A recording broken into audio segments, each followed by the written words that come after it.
자, 숙제로 수필 두 편, 필수 한 편과 선택 한 편, 그리고 고전시 한 편과 또 공통으로 한 편, 이렇게 낭독을 연습을 해 가야 되는데,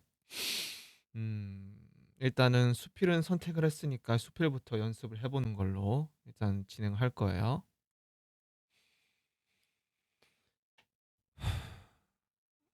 세팅부터 해야 되겠네.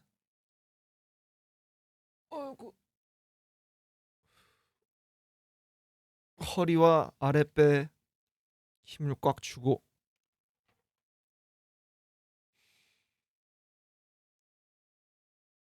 내성적인 사람들의 여행법, 정여울. 혼자 걷는 여행은 때때로 외로움을 낳지만 그 외로움 속에서 우리는 스스로를 발견한다. 낯선 도시의 골목길을 거닐다 보면 누군가를 애타게 찾던 마음이 어느덧 잦아들고, 고독은 더 이상 슬픈 단어가 아니라 스스로를 위한 다시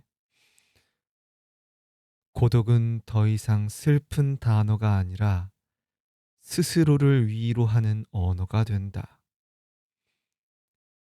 세상의 요란함에서 벗어나, 다시, 세상의 소란에서 벗어나 조용히 나와 만나는 시간. 그 고요함 속에서 나는 비로소 내가 되어 간다. 누군가에게 기대지 않고 어떤 관계에도 의존하지 않는, 오직 나 자신만으로 온전해지는 시간. 혼자라는 두려움을 지나, 다시, 혼자라는 두려움을 지나 혼자라는 자유를 배워나간다. 자, 발음이 딱 봐도 뭉개졌던 부분들이 있지. 그 부분을 지금 말하면서도 뭉개지고 있네.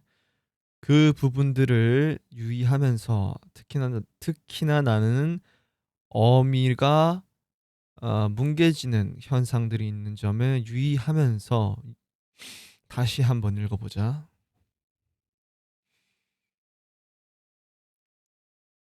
내성적인 사람들의 여행법, 정여울. 혼자 걷는 여행은 때때로 외로움을 낳지만 그 외로움 속에서 우리는 스스로를 발견한다.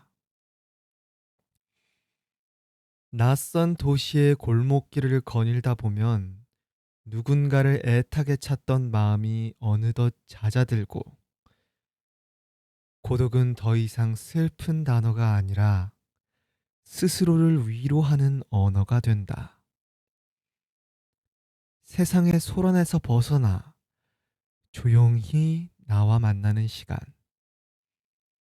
그 고요함 속에서 나는 비로소 내가 되어 간다.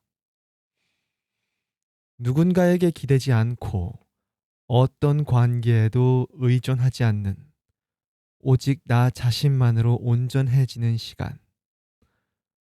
혼자라는 두려움을 지나 혼자라는 자유를 배워나간다. 다음 수필. 채식주의자라는 이름으로 중 목소리 전문. 김윤경 학생. 지난 겨울방학, 집에서 컴퓨터를 하고 있는데 전화벨 소리가 울려 무심결에 전화를 받았다. 광고 전화였다. 내가 언제 전화번호를 적어줬지? 라고 생각하며 이런저런 물음에 대답하였다. 신학기를 맞이하여 무료 행사를 하니까 자기네 회사 누리집에 꼭 한번 접속해 보라는 것이었다. 그러면서 그분께서 한마디 하셨다. 근데 나는 학생 이름만 보고 여학생인 줄 알았는데 남학생이네. 잠시 동안의 침묵. 아, 네. 그 순간 당황해서 바로 아니라고는 하지 못하고 대화를 이어나갔다. 그분이 어느 학교에 배정받았냐고 하셨다. 지금 와서 땡땡 여중이라고 하면 왠지 그분이 무안해 하실 것 같아서 망설이다가 땡땡 중학교에 배정받았다고 했다. 일부러 목소리를 낮게 깔지도 않았는데 남자인 줄 알았다니. 지금 생각해보면 웃음이 나오지만 그때는 살짝 충격을 먹었었다. 사실 나는 어릴 때부터 낮고 굵은 목소리 때문에 이와 비슷한 일을 셀 수 없을 정도로 많이 겪었다. 소리도 큰 편이기 때문에 친구와 길을 가면서 대화를 하면 다시 소리도 큰 편이기 때문에 친구와 길을 가면서 대화를 하면 내 목소리를 듣고 사람들이 놀란 눈으로 쳐다보기도 하였다. 학교나 캠프에서 연극이나 역할극을 할 때에도 크게 힘들이지 않고 남자 목소리를 낼 수 있다는 이유로 나는 항상 남자 역을 맡았다. 전화기로 들리는 내 목소리는 더 낮고 굵어서 친구들도 나를 남자로 오해하곤 한다. 친척들도 전화로는 나와 내 남동생의 목소리를 제대로 구별하지 못한다. 하루는 어머니 친구분의 전화를 받은 적이 있는데 나중에 그분께서 이렇게 말씀하셨다고 한다. 아, 저번에 그 집 아들내미가 전화를 참 잘 받더라. 라고. 동생의 친구들이나 선생님에게서 온 전화를 받으면 대부분 나를 형이라 생각한다. 아버지라고 생각하는 경우도 가끔 있다.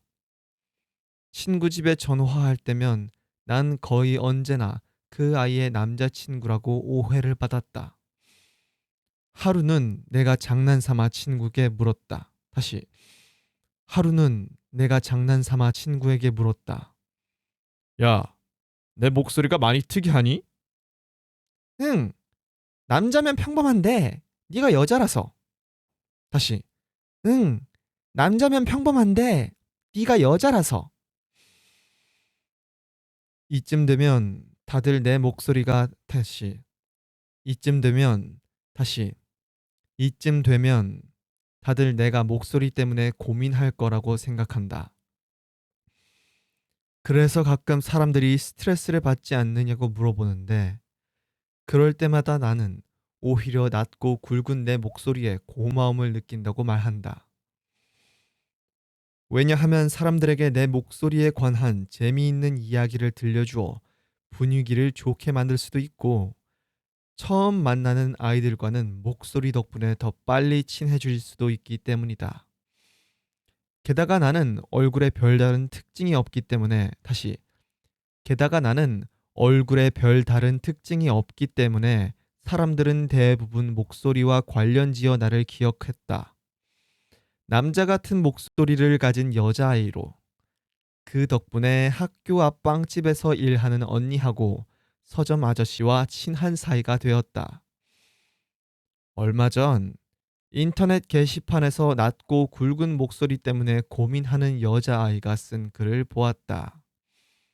그 밑에 적혀 있던 답변은 나중에 수술하세요 였는데 나는 다른 답변을 해주고 싶었다. 낮고 굵은 목소리 때문에 고민할 수도 있겠지만 그 목소리 덕분에 네가 다른 사람들에게 좀 더 특별한 사람이 될 수도 있다. 라고. 돌담에 속삭이는 햇발. 김영랑. 돌담에 속삭이는 햇발같이 풀 아래 웃음 짓는 샘물같이 내 마음 고요하게 하나이다. 저녁 하늘에 홀로 떠가는 구름 조각같이 해질 무렵 갈대의 속삭임같이 내 마음 쓸쓸하게 하나이다. 한아름 안고 싶은 어린 가지같이 포근히 품고 싶은 푸른 풀같이 내 마음 사랑하게 하나이다. 질투는 나의 힘, 기형도.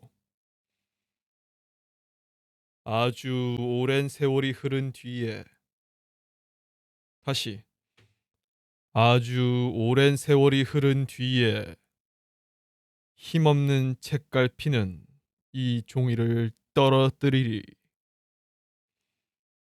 그때 내 마음은 너무나 많은 공장을 세웠으니 어리석게도 그토록 기록할 것이 많았구나. 구름 밑을 천천히 쏘다니는 개처럼 지칠 줄 모르고 공중에서 머뭇거렸구나. 나 가진 것 탄식밖에 없어. 저녁거리마다 물끄러미 청춘은 세워두고 살아온 날들을 신기하게 세어보았으니 그 누구도 나를 두려워하지 않았으니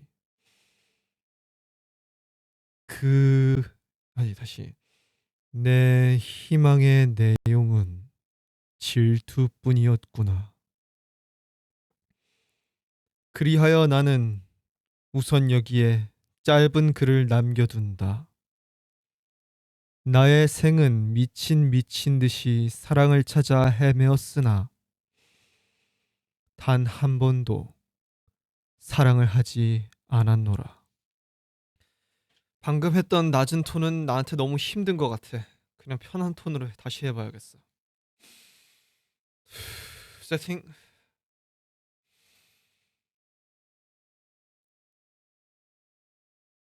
질투는 나의 힘, 기형도. 아주 오랜 세월이 흐른 뒤에 다시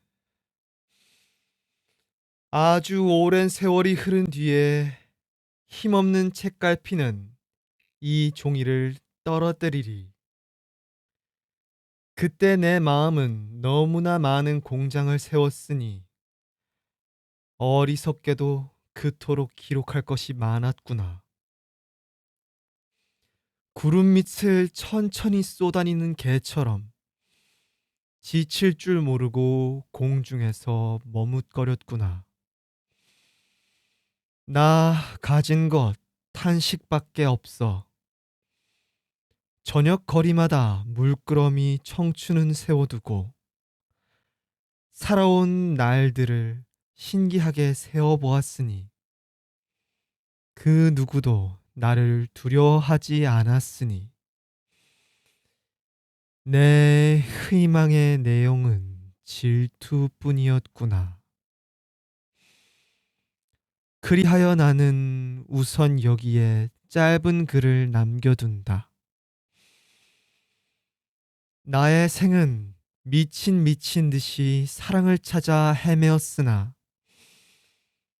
단 한 번도 스스로를 사랑하지 않았노라.